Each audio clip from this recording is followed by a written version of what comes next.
emissions. So,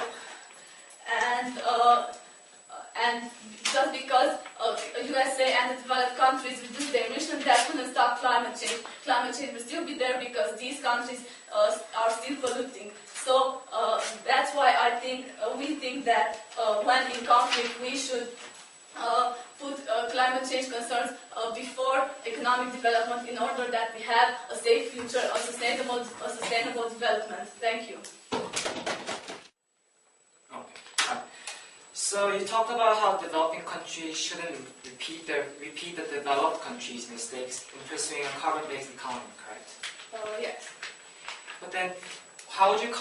So, are you saying that these developing countries should actually change over to green technology completely? As much as they can, so the emissions are not that high, so that they don't harm the environment. So that's what we are seeking to. So you do recognize that these developing countries have pursued a carbon-based economy up to this point? Developing countries? Yes. Yes. Okay. Now, and on to the next issue. You gave us this example of Sweden and how Sweden achieved 9% cut on environmental carbon emissions, but then they still achieved economic development. So tell me, is Sweden an economically developed country or a developing country? Well, it's a developed country, but what I wanted to point out that there is economical growth while combating climate change because they have grown. Okay. So we are talking about economical growth. So by stating the example of a developed country, we're saying developed countries do indeed have the capability in pursuing environmental preservation without much harm to the economy, correct? Not necessarily. But you just gave the example of Sweden. Yes, it was an example, but there are other examples like Denmark. I know that. And I'd like to see you come up with them. On to the next question. You talked about how CO2 stay in clouds for centuries, right? Yeah. And would you say that these carbon actually accumulate in these clouds for centuries?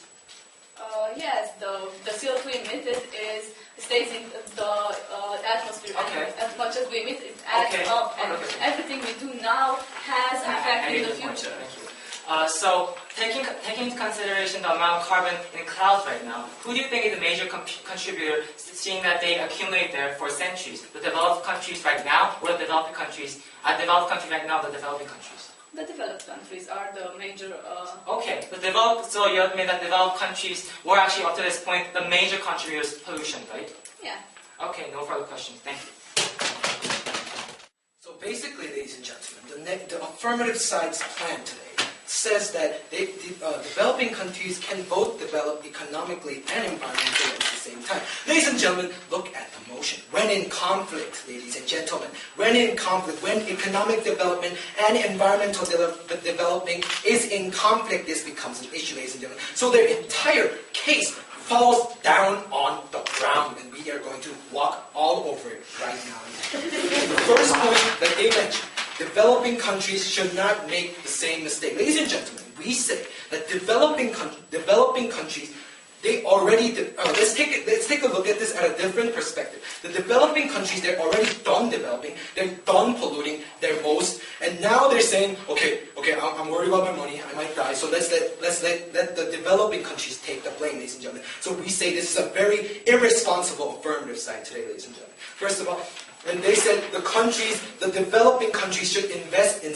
carbon dioxide, ladies and gentlemen. But how? How can they invest in this carbon dioxide?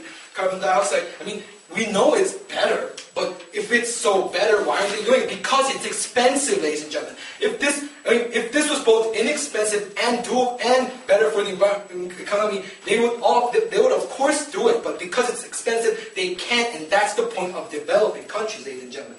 Now, another point is that they said the extreme weather worsening in the future will kill the economy. That is exactly why we must let these countries develop to turn them into developed countries. They said developed countries don't emit that much carbon dioxide themselves, ladies and gentlemen. I'll give you an example of what a developing country looks like, ladies and gentlemen. So let's take a look at China. In 1987, China's poverty rate was 62.5%, ladies and gentlemen. But look at the status quo. Look in 2006, China's poverty rate dropped to 2.5%, ladies and gentlemen. That is the definition of the rapidly developing country, ladies and gentlemen. The key term here being rapidly, ladies and gentlemen. This is exactly why our plan stands, ladies and gentlemen. Now, moving on to the second rebuttal.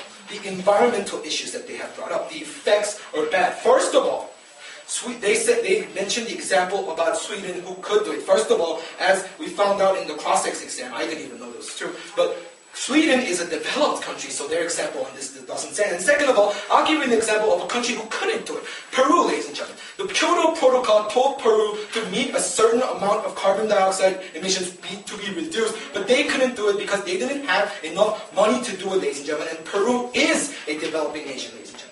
And second of all, they have mentioned the international cooperation between USA and Canada, and they mentioned how USA and Canada and all these developed nations reducing their carbon dioxide is not enough. Well, guess what, ladies and gentlemen? USA is the #1 polluter in the world, so their argument on this does not stand, ladies and gentlemen.